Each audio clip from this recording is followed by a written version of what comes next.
Everyone got the books. My This book in book. my mailbox. What about the other book? It's in my mailbox. Good job. The mailbox is Two books. Those who can teach, much of what we're gonna talk about today is coming out of the book. That's a good copy. And then the other book is I Used to Hate School. That's the one we really.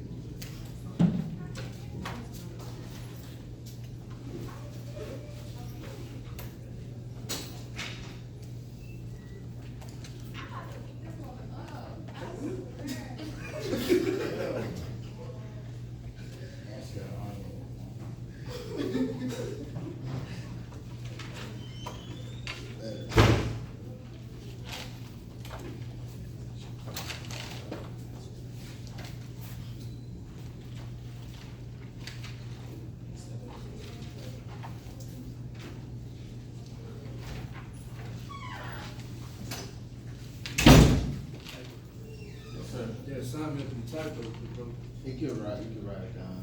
Either way, after today, once I get my G number, all assignments will be typed and submitted on Canvas. I'm the last person that likes paper. I'm the worst. Actually, every campus I've been on, I've tried to make paperless campus. So there'll be lots of campuses that are doing that. There'll be paperless, and you'll basically do all your grading online. You do all your discussions, your classroom projects. Everything will be online. You won't be able to make copies because they'll limit all of the copies you can make because that costs a lot of money. Paper is very expensive. If you ever bought computer paper with the, 1,000 in it or something like that? Yeah, 1,000, that's not even enough for a week, a half a week of class. If you have 100 plus students, that's a 10-page assignment or 10 things like we used to have to do actually, we would do 4 quadrants of an assignment, and it was front and back. And so we had to do, I wanna say there was about 8 different pages. We do front and back, and it'd be 4 quadrants, because our whole school, there was 2,300 students at Knighton Creek, and Land Creek High School, the school I was in Houston as a math teacher. And so we had to do that in order to save paper, because paper is expensive. So I'm all for, first of all, I'm all for one-to-one schools. So if you know the one-to-one, does anybody know a one-to-one school? Well, one-to-one is when you have, every student on your campus has a handheld device, or they have a laptop, or they have a computer. So for every student that's in that campus has some sort of technology in their possession, given to them by the school. And some schools have BYOD, bring your own device, not BYOD, bring your own device, and there's other schools that just issue calculators and issue handhelds for all the students. So I would recommend, if you're going to be, once you get into the field, look for schools that are one-to-one, because that means that that principal and is on target with technology, because do we understand the importance of technology and in education? Can somebody give me some reasons why it's important to have technology in the classroom? As we're transitioning to technology, everything's like computer based, everything is basically going to like computers, like computers, robots and things like that. Right, because everything's Evolution. technology's evolved, right? Even since I was in school, we didn't have, we had emails, like you see my email was JonesH4_98 Yahoo, but that was like the biggest thing out there. You know, you look forward to getting email, then you turn your computer on, and most of y'all don't even remember this, but they had a loading sign forever just to get on. It took like 30 minutes just to get on the internet, just let alone to check your email. So now you can check your email. I don't know, I'll probably check my email like 30 times in the past 5 to 10 minutes. So if you are up with technology in your schools, you want your students to also be prepared for that type of, what's another reason that you need technology in the classroom? What would be another way? Keep students more engaged. Well, if you think about what students have in their hands, I don't know about y'all, but my niece has an iPad right now. And she is, I want to say, getting to about, she's 2 years old. And she has an iPad. She goes on YouTube and she can look and find exactly what she wants to watch on YouTube as a 2-year-old. She can't even talk, but she knows how to search YouTube. So that's always important. You know, you want to make sure that you're technology rich and you're up to date with technology. Does anybody see social media as a good thing or a bad thing in the classroom? Both. Both? Why would it be a good thing? It's a good thing just because basically everything is evolving in technology and like social media is progressing. It's a bad thing because like it's hurting our brains. Well, it does have an effect on the information that you take in. That's for sure. Because there's a lot of false, what do they call, alternative facts. There's a lot of false, fake news that are all on the internet now. And it's true. There are a lot of fake websites out there. So if you're a teacher and you're utilizing social media or Wikipedia or all those things, make sure that you have fact checks for everything that you find out. So if you see something like, I remember, for an example, who was Kevin Hart. He was in an accident. Everybody heard about Kevin Hart? He was in an accident the other day, and people were saying that he was paralyzed from the neck down, and he couldn't talk. And that was completely false. He just had major back injuries, and he had to get surgery. But that type of information, as soon as you see it on the Facebook or any other website like that, they'll put right under there a fact check to say, hey, that's not true. So we evolved as far as being able to check on social media, but that wasn't around 3 years ago. They were just throwing everything on the internet. That's why I'm not gonna get a political thing, but that's why we got the president now. So if you are in a campus where technology is one-to-one and all your students have a laptop and they have a cell phone or a handheld device, what problems could y'all possibly see coming out of that? Not focused. Not paying attention. Did y'all have a no handheld, no electronic devices rule at your school? Yeah. Yeah, how did that affect you all? I'm still on my phone. You're still in your phone. So is the rule really going to enforce or help anybody? No. So whenever you're going to have some type of rule or something like that, because I know when I was a teacher, when I was a teacher, when I was assistant principal, as a principal, the hardest thing for people to do is to kindly ask, hey, give me your cell phone. The keys are some grab it. That's automatically going to cause what between you and the student? Friction, disconnect. And we're not here to go toe to toe with the students each day. So what would be the way? I know y'all know this because y'all been paying attention. Some of y'all have the book. What would be the way that you all can get your students to be engaged in your classroom even when they have a cell phone? even when they have their phone in front of them? What could you do? Cause it's an issue, right? I'm on my cell phone all the time. What do you want like? Like active activities, like don't just have them sitting around and just like there's no other thing to do but to be on their phone, like things that capture their attention and stuff. Very good. So move them around, okay? Have them doing things around the classroom. What's another way? Like the game Kahoot, like you can use your phone to, Kahoot. I love Kahoot. I like Kahoot because of the music, and then the music is very good. So it's cool. It gets when your kids hear Kahoot come in the hallway. They have other quiz shows online, but Kahoot has music. As soon as you answer, what pops up? The answers pop up. Then right after you have all the answers come in, you have the scores come up. The kids are competitive. I mean, and you can put your quizzes on Kahoot. You can put your quizzes on Quizlet. You can put all these things and give you what to your students? What would we call this? Immediate what? What would your students have to know? They would know immediate feedback. Because you want your students to do what when they're in your classroom? What do you want your students to do when they're in the classroom? Huh? Interact. What's that? I think I heard it. Interact. Interact, but does that help them? What is the ultimate goal? Learn. To learn. And so how can you assess what your students know? Through Kahoot, right? Then they'll be able to see what they know and what they've learned, and you can also see that as well. I think even now some of the programs, even Google Classroom, Kahoot, they'll let you take what you get off of those quizzes. I mean, even there's another one, class.org. I'm going to write all these down.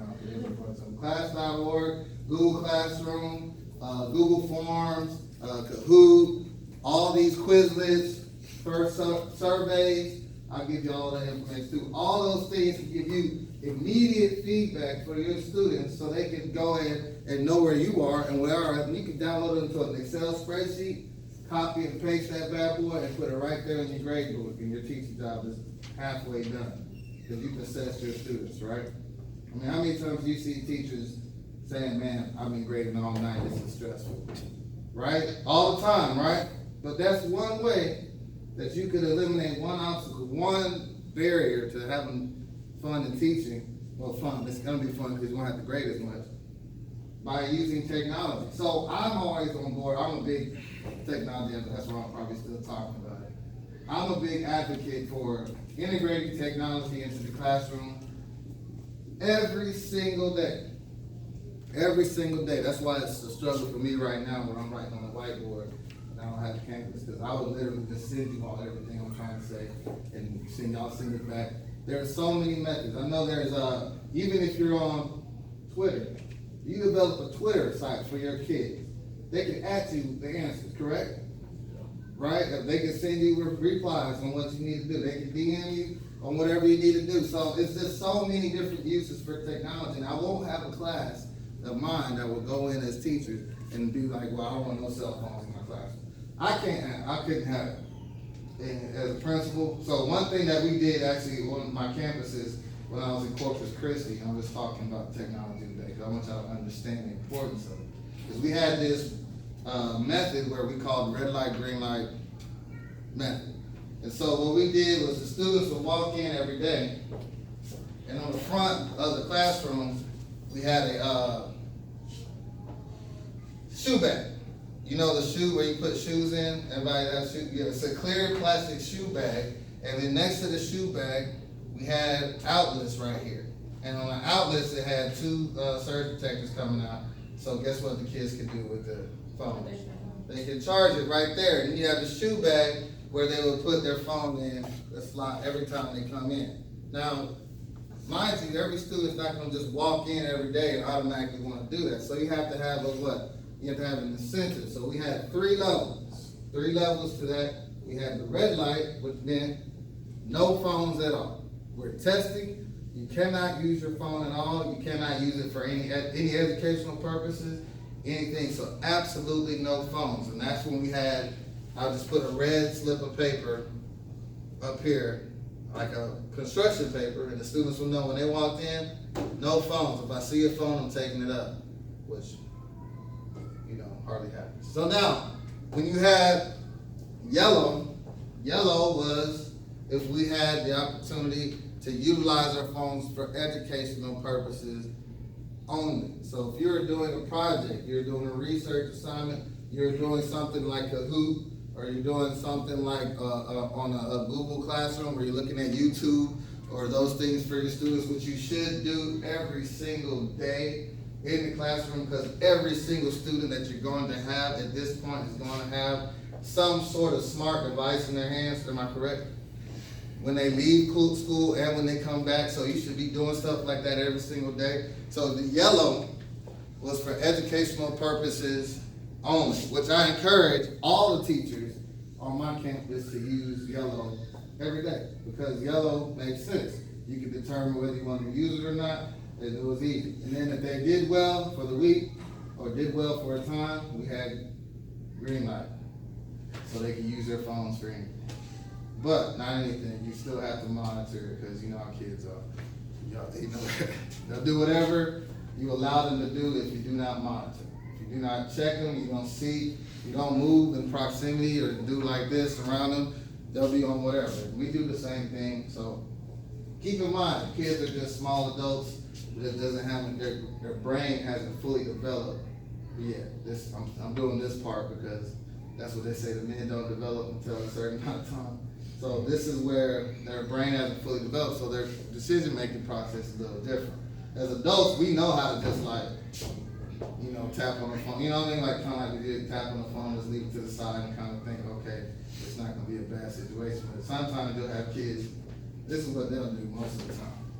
They're right here on the defense. They'll look like they're paying attention, but not paying attention. So just be mindful about not being afraid of technology, not being afraid of social media. Now your districts might have rules that you have to follow for that, but I assure you, if you decide to do something in your classroom on your own and it works, you should be supported by your principal or your assistant principal or whoever it is.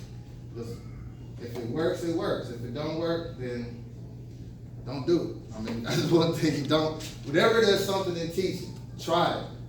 Try it out. If you hear a new strategy, if you hear a new piece of technology, if you hear a new course, be able to be a risk taker. There's no way to learn how good a teacher you are without taking risks as much as possible on a regular basis. So today, let me finish my little soliloquy or monologue. Here we have, make sure y'all get the book. I just saw it today. It's on Barnes & Noble. That's pretty cool. I never had a book on Barnes & Noble. So if you have I Used to Hate School, 5 Proven Principles for Success in Education, go ahead and cop that book. You know, you can share it with your friends, get like 20 copies. It'd be cool. I'll bring y'all some cake and pizza in here one day or something, whatever y'all want, if I buy some book. How about that? We'll have like some food one day. Yeah, like sushi or something. Hey, because if y'all, I mean, if all y'all buy a book, then, well, I'm gonna tell y'all, this is the thing. I'm just gonna give y'all an insight. I'm just talking for some reason. When you write a book, you want your book to be a bestseller. I haven't launched the book, but if people buy the book, then it becomes a bestseller. Then the bestseller has the idea where people are, oh, it's a bestseller. We're gonna buy books because it's a bestseller. You feel me? So, you know, if I'll buy a book if I see 1, 2, 3, 4, 5, 6, 7, 8, 9, 10, 11, 12, 13, 15 of y'all with books in here, I'll bring some food for y'all or something. I can't bring nothing else because I'm trying to stay employed, but I'll definitely bring some food. So now, let's start with our affirmation today. Actually, today we're going to discuss the job options in education, which is actually chapter 13 out of your book, which you need to get, which is, it says right here, what are the job options in education? So it is important, if you already have your book, go ahead and get it open. We're going to go out of that, but we're going to do our affirmations for today. Does somebody else want to lead these today? Anybody else want to come up and lead the affirmations? All right, next time. I am a person of high integrity and sincere purpose. I am a competent and capable teacher. I treat myself and my students with kindness and respect. I am becoming a better teacher every day. I am making a difference in my students' lives. The work I do matters. I motivate my students. I empower my students. I believe in myself and my abilities. I am peaceful and calm and ready for each and every challenge. Can somebody tell me the importance of reciting that every single day? Yes. Yes, sir. Yes, sir. You will live by it. You'll live by it. What does it mean to live by it? It should be a routine. It should be Like listen to the same song over and over. And Right. you learn the song without even It's realizing. almost don't even think about It's it. a habit, basically. It's a Right. part of your daily life. It gets right here into that subconscious. It digs into that subconscious, okay? Because what you want to do, I don't know why I keep pointing back here, but this is where I feel like the subconscious should be, right here. It's your cerebellum. It's the cerebellum. But what you're saying is you're getting yourself from the fixed mindset to the growth mindset. Remember what we said, most of the things, 7 out of 10 things we say in our minds to ourselves are negative. 70% of the things that we say to ourselves are negative. Oh, I don't want to get up today. Oh, this is going to be, even today, I woke up, I was like, man, I'm just going to lay down here. Whew. All right, but you got to get up. You know, you immediately think, man, I had to go to the gym yesterday, and I was just like, dog tired. It was 10 late at night, and I was like, you know what? Popeyes was calling me, like, literally. I don't get the chicken sandwich. I get 3-piece spicy with red beans and rice and Fanta strawberry. But I definitely was like, let me get the Popeyes. So instead of going to Popeyes, I went to Planet Fitness, and I'm so happy for myself. So, thank you. You don't understand the struggle. I passed by 3 on the way. It's like a Popeyes on every corner in Louisiana. That's crazy. I mean, and then you got Southern Classic. I mean, this is too much fried chicken. No, not too much. I just need it. I try to be slow. So, when you say those things to yourself, when you're positive and you switch that up in your mind's gonna start saying positive things, and it's gonna start doing the things that you say. Imagine you come in, I suck at being a teacher, I'm disposable, I don't know what to talk about. That's horrible. You're gonna tell yourself all those negative things, and guess what? Somebody else is gonna do the same thing to you. You're a horrible teacher. And then that's gonna reinforce that, right? You're a waste of time. You don't need to be in here. That's crazy. That's what you think that people are thinking. Most of the time people think about themselves, right? Until you give them something to talk about. So when you're talking and somebody comes to you and says, man, why you at Grambling? You supposed to be at I already graduated Grambling. I'm the teacher right now. You better watch yourself. Like, I'm about to make some money. Like, you tell them, like, I'm busting my butt here. Like, give them that positive feeling. Because they need to know. Whatever they say, I don't care. It doesn't matter. Because guess what? They, first of all, ain't paying my bills. Second of all, first of all, and second of all, they ain't paying my bills. And third of all, you guys, y'all are doing something that is, extremely valuable in this world. Everybody. I don't care what profession you are in. Everybody wants to be a teacher. If you're a lawyer, a doctor, an engineer, they all want to be teachers. They all wish they could teach. They all wish they could handle children. They all wish they could do what you guys are deciding to do right now. But guess what? They got obstacles in their mind. They're like, man, how am I going to make a lot of money? How am I going to vacations every year? How am I going to be able to make it with? Because they know what about teaching? What do people? They don't make no money. But hey, I've been all right. You know what I'm saying? I've been all over the world. I've seen lots of things. I've been to places that none of my friends have been. You know what I mean? So don't get in that mindset to where you're going to be making less money. Because right now, just being honest, we're talking about 2019 and 2020. We got two presidential candidates talking about raising the teacher's salary higher than $60,000, right? Which is competitive to any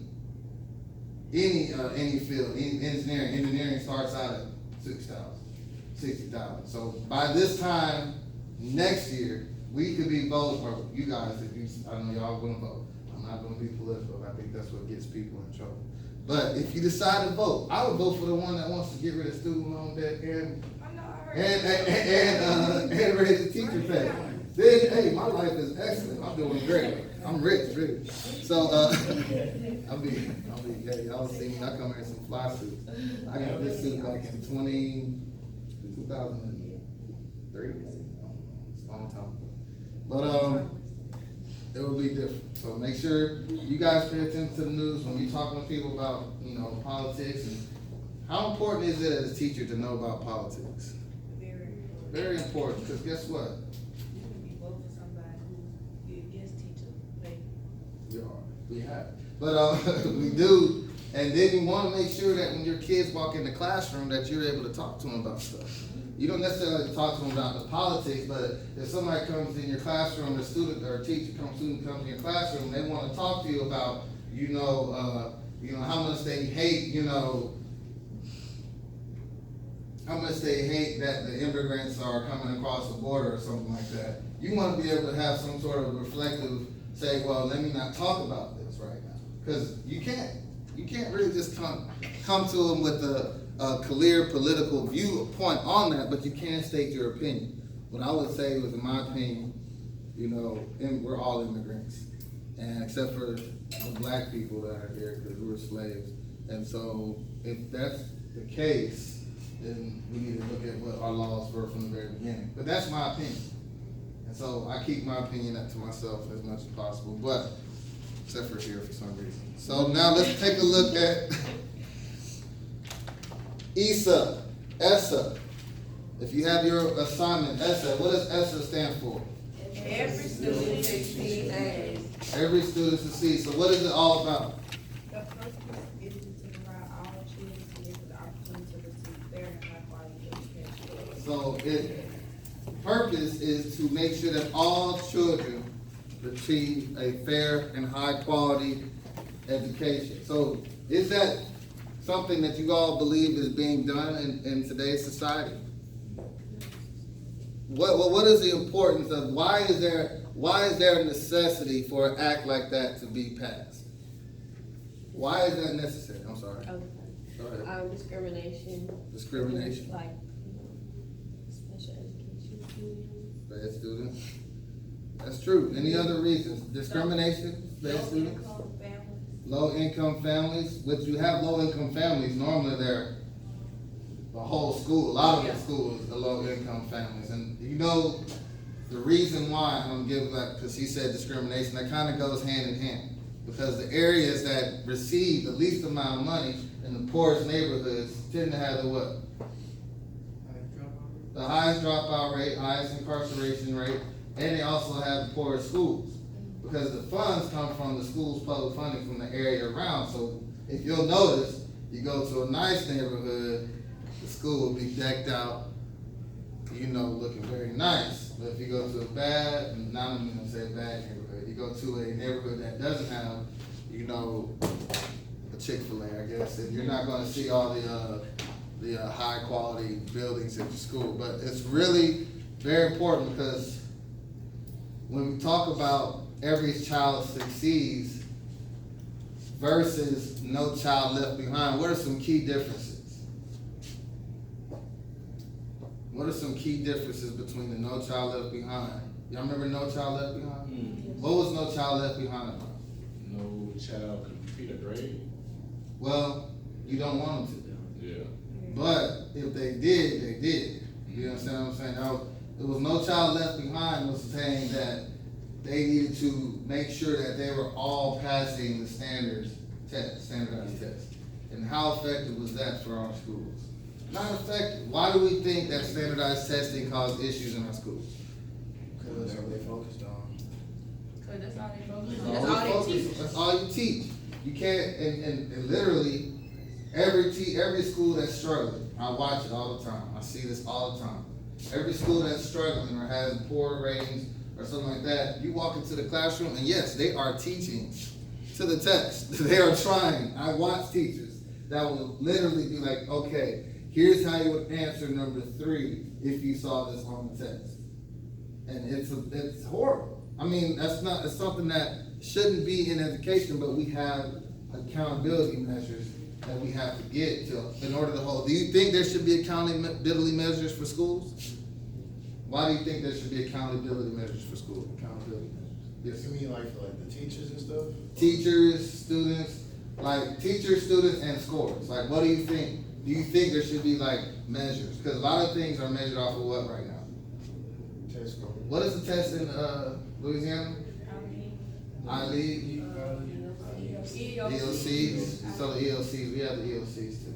So now, when they have to take EOCs, doesn't that determine what schools get funded? Determines what your rating is for your school, it determines what, I mean, imagine putting an F on the school that is not always performing well. Like, what does that make your school look like? It makes it look worse, right? In Texas, they have an A through F rating. They just developed that. They have the A through F rating. Most of the time, you'll find out that the schools in the low-income neighborhoods tend to get what? Tend to get C's or D's, and maybe, you know, and don't let them get an F, because they'll be failing. Actually, the campus I was just at 2 weeks ago had an F rate. They had a big article in the paper, it was on the news, everything. This is a failing school. There is no, it might be closed down. Yeah. And so what do people automatically think about They that gonna school? start dropping their kids out this school. They're gonna stop going to They take, gonna start leaving.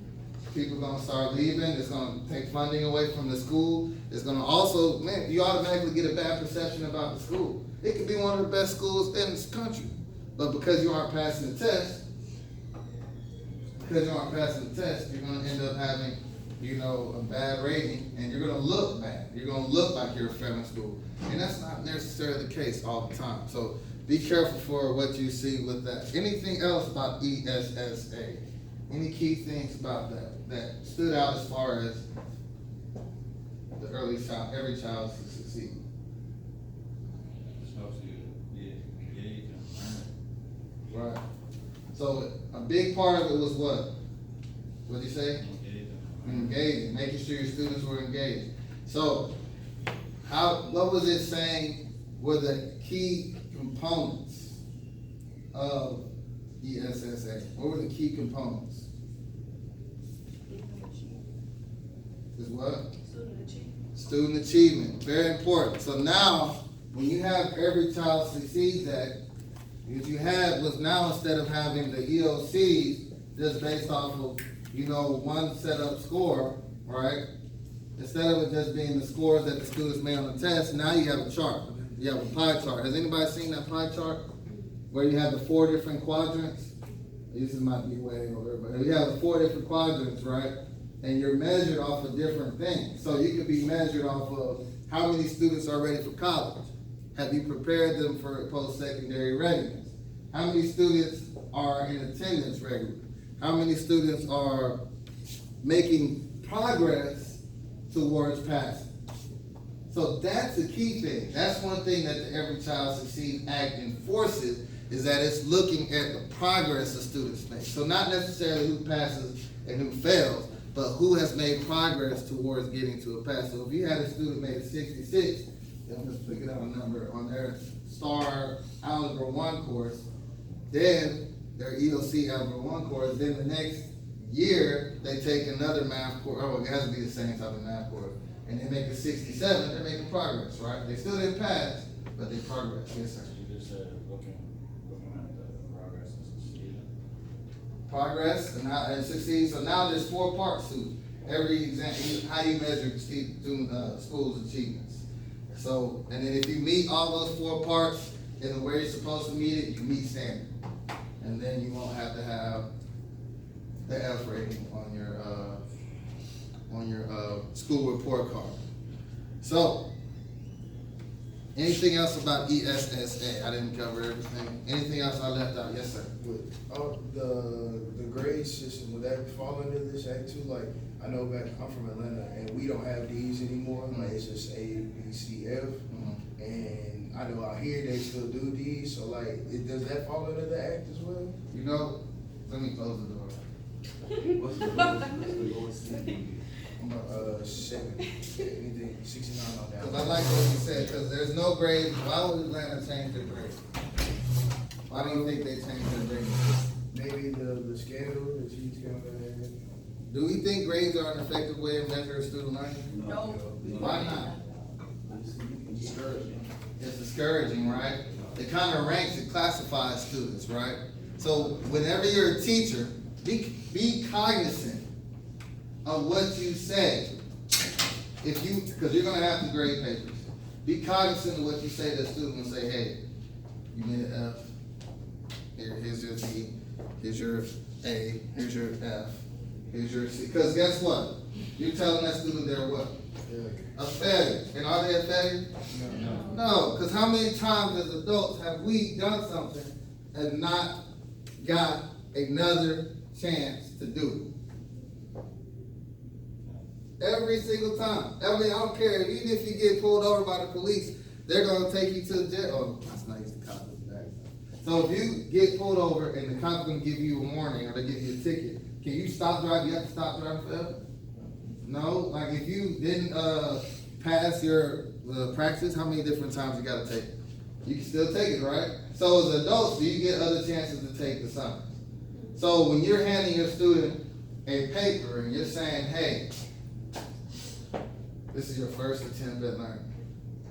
Hey, this is, right? We're going to do this again, right? We're going to do this again. I said, we're going to get this one right.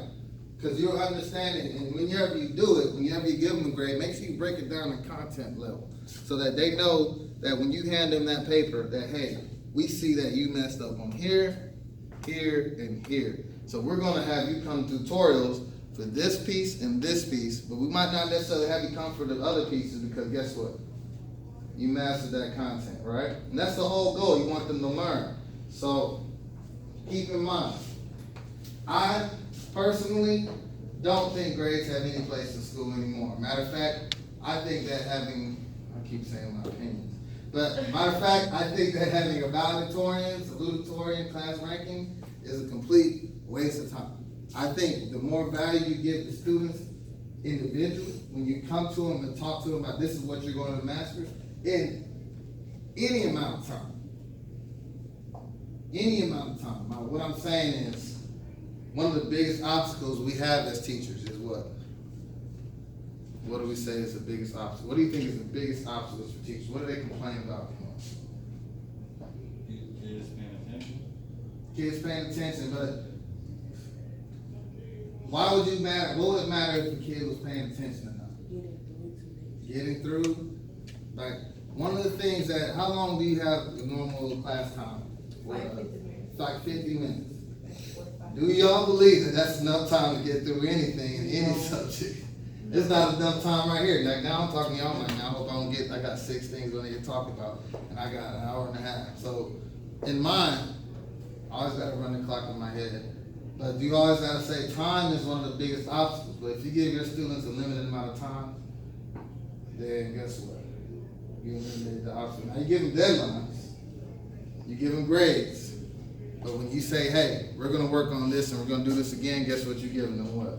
Second chance. And what more time, right? Second chance and more time. And a third chance. And a fourth chance. And a fifth chance until guess what? Everybody get it right. Until they get it right. You don't stop because you're moving on to the next topic.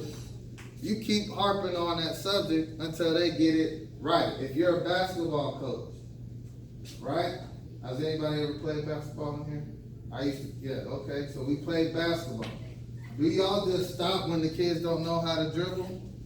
When they don't know how to pass? What do you keep doing? You go out there and you drill it. Pass, pass, pass, pass. Now, if their week is passing, you're going to have them go over the